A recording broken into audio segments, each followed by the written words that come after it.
Okay, here is my first attempt at a legit puzzle level. And this is more like a puzzle gauntlet as opposed to a like one-screen puzzle. Also my first foray into 3D World. Again, not yet learned how semi-solids work in terms of decorating. But let's give it a whirl. So, decoration, even though I don't know about semi-solids, etc., I don't know all the tools that are available to me, I'm still like, you notice that I'm still spamming clear pipes everywhere. I have some idea of how the aesthetic of a level might work. Basically, like, using coarse elements, like, not necessarily where they have to, but, like, basically adding unnecessary coarse elements to just, like, make the level look good. And that, you can still see that that's present here, even though I'm not using all the tools available to me. Here, this simple little puzzle, I just, like, get the POW over here. I think I saw this setup in a 3D World level before. Semi-solids in 3D World are a pain to use, yeah, but Oily Olive, I still didn't know how to really decorate levels properly anyway. So, I mean, I would decorate this level, like, substantially differently now, but, like, for what it was at the time, I think it could have been worse. Here, you can get the POW block to, like, walk across safely, and, we're good to go. Here, I put coins to kind of, like, indicate the solution-ish to the puzzle, but there's kind of, like, a little issue here where if you don't execute this just right, you get locked in the pipe and die. And that is not really what I was going for. Yeah, the main thing is just not having levels that overstay their welcome. That is definitely the way to put it. There's like an art to how long you want your level to be. This level, I think, is like slightly on the long side, but I think it's mostly okay.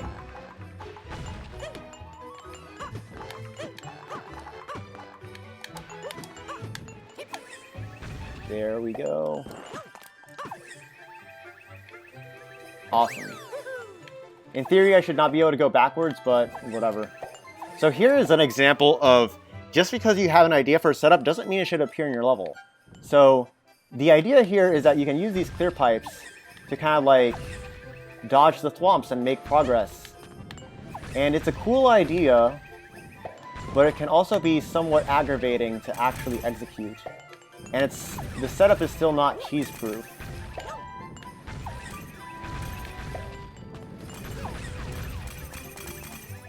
But overall, it kind of works. This section, though, is really bad. Like, when I tried it on streamers, once I actually went into Twitch, it did not do well. Like, that section produces a shitload of frustration. Here we have a little transition, little fake out. Alright. I think there's also, like, some areas here, like, yeah. Here there's a reset pipe in case you accidentally screw yourself with a spiny. Little clear pipes. Like, I have some idea here of, like, how to kind of make a puzzle where I'm kind of giving you visibility. It's just not, like, executed, like, completely well. Here the idea is kind of, like, time it so that you can go across with the spiny. Not the best puzzle, but, it's... Yeah, I mean, I didn't really get playtests in until, like, several levels later. Like, this level was not playtested until, like, way, way after it came out. But thank you for the support, Yin. It means a lot to me to see you back. And hey, Tino. Going through Loop, a retrospective. Criticizing my own level. So, like, here, okay. Here, like, this is still, the game is still really new, and a lot of people didn't know how the builder suit worked. So this is like a little tutorial area because I'm going to need this for a puzzle later.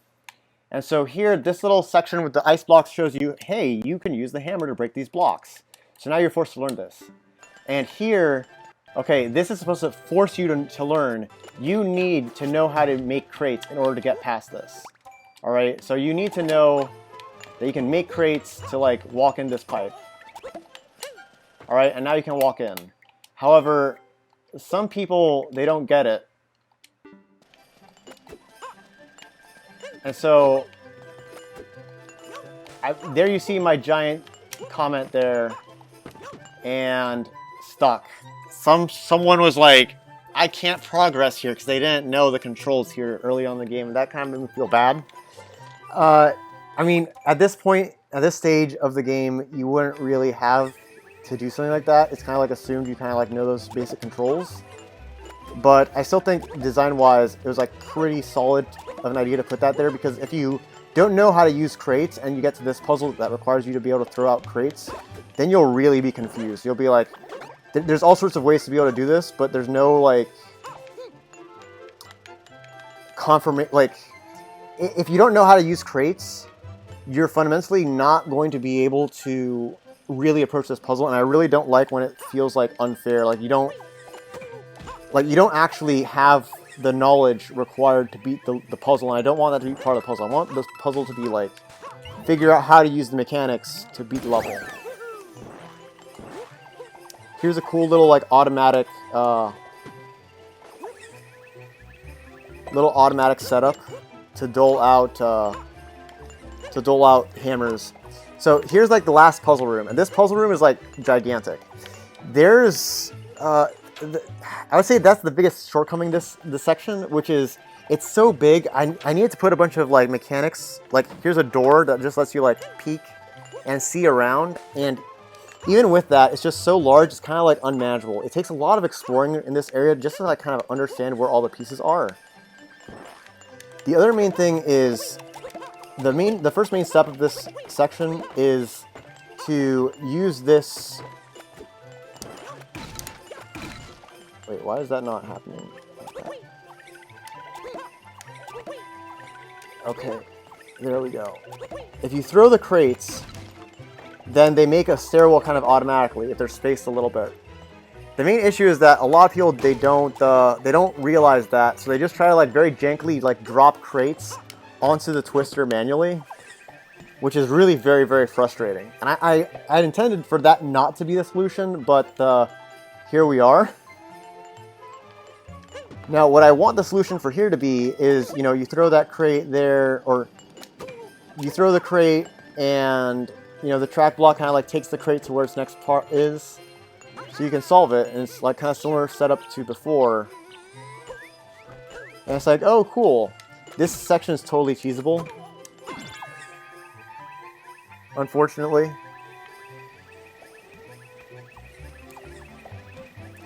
But yeah. The main issue with this puzzle area is just that it's so damn long, man. That's the main problem. It's just like it's so long.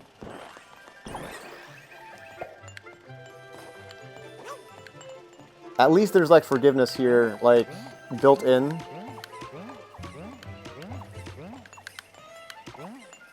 Come on. Let's see. Okay, so now one thing that the player is supposed to realize is that the twister is now a block to the side, which is not really very obvious.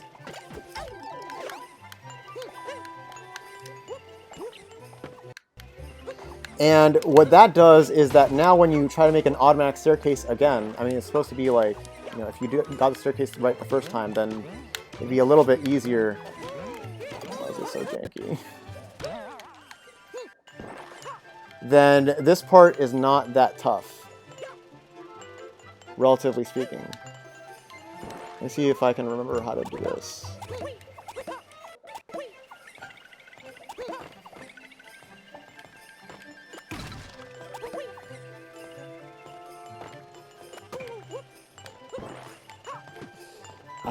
I kind of forgot some of the main pieces here. What am I supposed to do with this shell? Okay, that's where it's supposed to go. Yeah, we don't really have visibility, which is not my brightest moment, but you can see that there's like effort going in. Like, I'm trying to make it good. I'm trying to not suck. I'm not succeeding, but this section has like some major like issues in terms of execution, let's just say.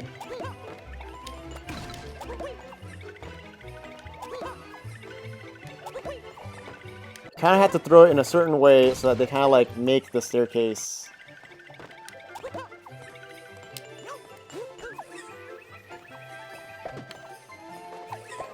And this lets us go up there and hit the on-off switch that lets us grab the P switch that lets us beat the puzzle. Oh, right. The P switch is over there. And I think this is back when icicles were global ground. So the P switch would not despawn.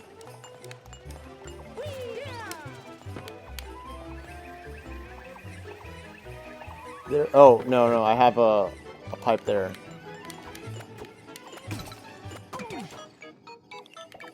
And here we go.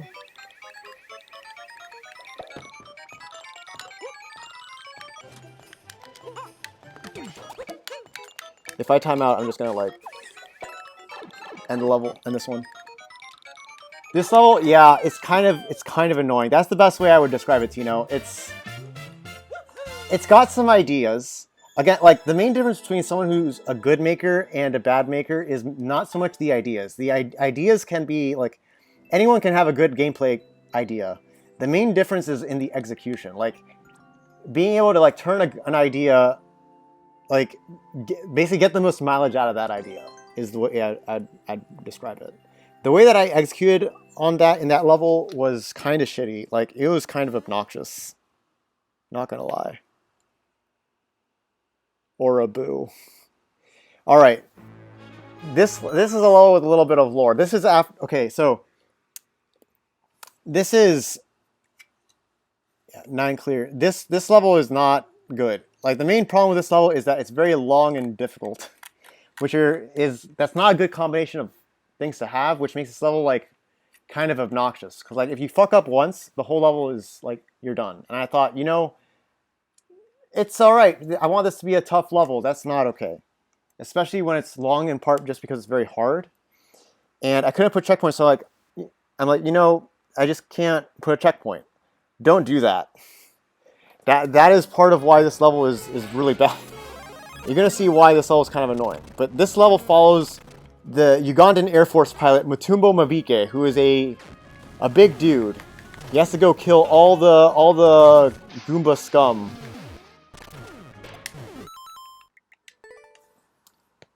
So the clear condition is kill every last Goomba. I might not beat this level on stream, just because I'm just gonna like show you kind of like show you the main idea.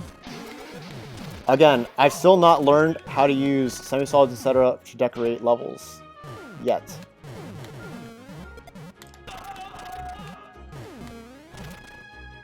But that's the number one issue of this level is going to be just how long and unforgiving it is.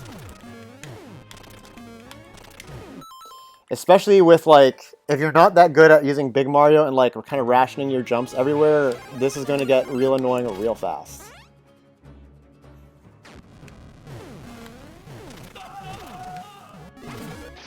You basically need to like be very, very careful with how you jump.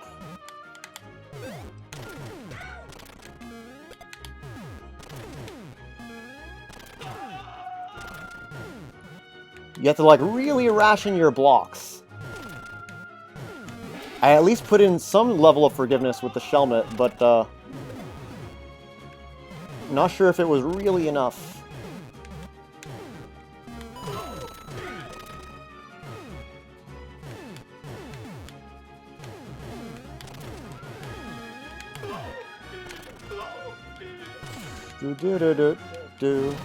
I at least had like a pretty cool design for like these little ships. I would say like gameplay wise, the ships are actually pretty solid. There's nothing wrong with like the actual obstacles that I used in terms of just like, are they fair? Do they make sense? Like they make sense. Like the bricks, like decoratively, they kind of work. Oof. The main issue with the level is just like how long and kind of unforgiving it is. Yeah, you wouldn't know there's a lore, but so the idea is that Mutumbo Mabike is you got an Air Force pilot whose village was destroyed by these Goomba rebels, which I I'm going to avoid saying like the other. There were originally some like, how do I put it? I'd named them for the tribes, but I thought, you know what? Maybe that'll get me taken down, so I'll not do that. I was like Hutu and something. But still, execution, not the best. Alright, this is my next puzzle level. Here is when I was trying to learn how seesaws worked, and I just like did a lot of testing in the sandbox in the editor, and I'm like, oh man, this is my first decorative semi-solid ever. Wow. Wow, I'm really proud of this. Damn. I discovered this is like the first level where we see a decorative semi-solid. We're learning. So this level, like the way I made it, it's like it's a museum. So this is basically just like teaching you everything about how seesaws work. And this kind of like fueled me to kind of like understand, well, how seesaws measure weight and how that whole detection works. So I just kind of like put all my experiments or put a bunch of representative experiments in a row to kind of like show off to the player like how it works. And I think I have like comments here to kind of like, did I put comments to like teach? But yeah, I even like have it so that you see like the comparison in the weight at each step. Hey Pybro, what's up man? Welcome to Loop, a retrospective.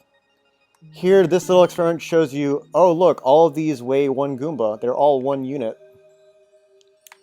And look at these. They all, like those, the prawn weighs 1 Goomba, a Wiggler is 2 units, Muncher's 2 units, a half-filled shell is half a unit, etc. So the idea is like, oh cool, let me show you all this. Now, everything here is fine and dandy. There's like basically a bunch of like stuff to learn here. Then checkpoint so that it's not as obnoxious later on. Now here's where it goes downhill. A lot of people, they go through this and they're like, oh cool, and they're just kind of like looking at it and not really paying attention. And now we get to the part where you actually need to perform. You need to actually like be good in order to beat this level. So now you learn, like, here is the seesaw. You need to balance the seesaw so that the P-switches don't get activated. And if you're wrong, then you are sent to your death. So that muncher on the side weighs 2, and based on lever arm, this is going to take 2 P-switches. Those 2 munchers, they weigh 2, each of them weighs 2. The stack combines their weight. And so that's 2, but the lever arm is another factor of 2. So that's 4 total P-switches, and that should be balanced. Easy peasy. Jay, I'm not sure. I'm not entirely certain. I'm gonna like ask Snoop if she would like to play 3D World with me, because otherwise, like, I don't know. Maybe is the answer. But yeah, here, similar concept. I wish I had used a vertical scroll stop. I had not yet learned about vertical scroll stop at this point, which would have helped the visibility. Also, a reset door would have helped. But yeah, 2. Okay, that balances the blaster, that balances the fire flower, this balances the blaster that's close, and that balances the wiggler that is near us. So there we go. Soft lock potential, but I did not really know. Alright, so the whole level is just like a bunch of these. You don't need me to keep going on this. You kind of get the idea. It's a cool like little test, like, here's how the tech works, and then did you learn anything? And then people like, a lot of people brute force. That's why like the clear rate here is like 5%. The lethality there kind of makes sense to like stop you from brute forcing, and I get that. I don't really like that in puzzle levels, but I understand why. I wasn't that great at making mechanisms at this point yet. Alright. Again, you're going to see like the skill level slowly ramp up and slowly increase. Like, we're still not at the point yet where I went on Twitch to get my levels play tested. But this is my first attempt at a music level. Whiffed it. So this is a Majora's Mask theme music level. As far as the music goes, it was very rudimentary. I did this all from scratch. We didn't have Mario Maestro at this point yet. I didn't know about note repeating mechanisms, etc. And this level has, like, let me show you, like, this isn't a soft lock, but it's like, that's pretty garbage design. Like, that shouldn't really be there in this level. So I have, like, little fuck pits or little fuck slots like that really shouldn't exist. That's pretty fucking bad. I do have several tricks to, like, make the music work. And given my limited experience, I feel like it could have been a lot worse. But I think this actually was, like, pretty solid as far as music goes. I picked a really basic song. Even though I don't have any percussion, etc., I picked a very basic song that kind of, like, makes it work. And that's kind of why the level, like, still kind of holds up to this day. You'll notice a lot of references to masks from Majora's Mask throughout the whole level. Like, there's the Mask of Truth, there's the Garo's Mask, there's the Blast Mask. We kind of passed through a ton of references on the way here, and decoratively, like, you know, getting better. GG's. Kind of nice, simple platforming. Aesthetic, still not there. Still, like, we're still not at the point where aesthetic is good. But we're learning. And as far as first music level goes, that's pretty solid. Not great, but we're getting there. You'll see that I'm doing a lot of experimentation. Like, one of my first challenges to myself when I got the game was to make one of each type of level, so I'd at least get the experience from designing each type of level at least once. And so here's my first attempt at a one-screen puzzle level. While I would still make edits to this level today, overall, this level still holds up pretty fucking well. Like, as far as one-screen puzzles go, like, there's a little bit of lethality, yeah, but, like, it's manageable. It's manageable. The one thing I was worried where or not people would get would be that there's actually ground here for you to drop a POW block on, and people actually got that. Where people get stuck is on the main part of the puzzle level, which is just, like, trying to figure out how to do everything. Did I SD lock myself? I think I did SD lock myself. Uh-oh. Well, they're not... Let's say that we're not perfect. But here, there's, like, all sorts of mechanisms. Like, here I started, like, really to experiment with mechanisms and kind of, like, learn how to use them. One thing that I think this level actually does well is, like, use the same part multiple times. Like, you're going to see that we're going to go through each door, reset door multiple times, and that's going to actually, like, help us a lot in making progress in this level. The use of custom auto-scroll to kind of, like, make sure we get the whole gameplay area also, like, helped quite a bit, I'm gonna say. We even have, like, these bombs that allow us to kind of save progress. So, like, every time we reset the room, we actually do make some progress because the room permanently changes to, like, keep routes open.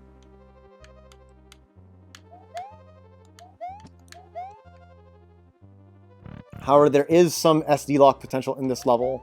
It's not so horrendously high, but it's there. The level still works as a whole, though. But yeah, you see, the main thing here is just keeping progress with a combination of things that reset. Like, the POW block will reset. So we can keep using that. We can keep fucking around with it. And that's alright. So there is forgiveness. Like, you can go through these doors, like, multiple times. But at the same time... Oh, I didn't do this.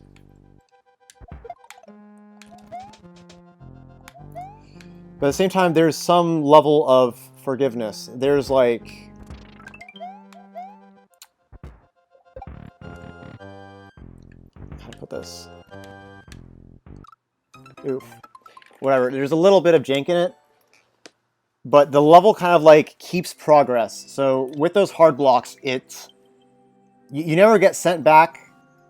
Like, even if you keep resetting, you don't get sent back way too far unless you die. And that's... I wish there was a little less SD lock potential in that level, but it is what it is.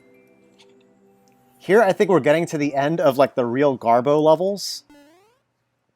Lackey to the rescue. Okay, the idea of this level is to use Lakitu to kind of like help Mario. And this is when I discovered on-ground decorations. Like here, I'm like, oh wow, you can actually copy-paste these like little statues around. And I went fucking ham. Like I fucking pasted these everywhere. And it is tacky. You can't really progress here. A lot of people yeet themselves into the lava. But oh look, Lakitu dropping a dry bone shell for me to use. What a nice guy. Oh no, but he gets killed. So a lot of the core concepts are here. Like Lakitu helping out, like this part is fine. The main part of the level where we're going to run into major issues is kind of later on. That cloud, I wish I put in a pipe because there's potential soft lock if the clouds despawn on you.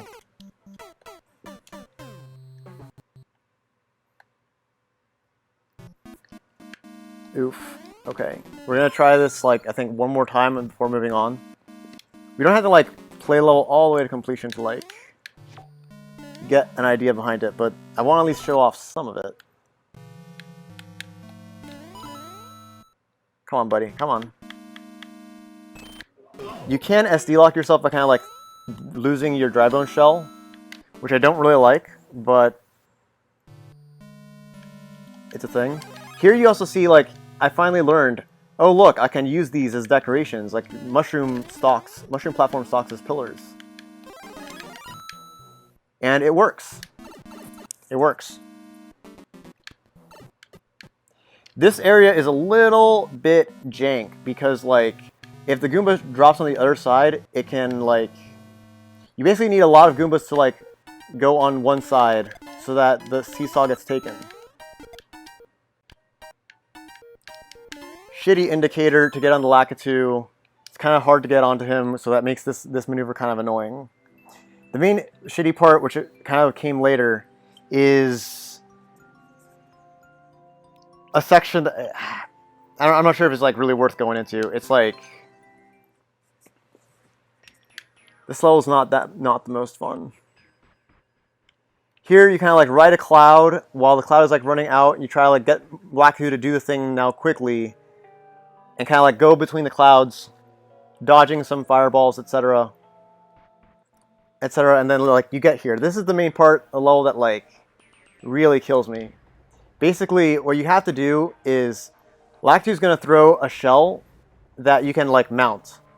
And the main idea here is that you need to mount the shell in a very particular way, which is not obvious, and then just kind of like not move. And the level just becomes automatic, it just like plays itself. The fact that this is so unobvious really is what killed this level as a whole. But yeah, we're going to move on. How many more garbage levels do we have?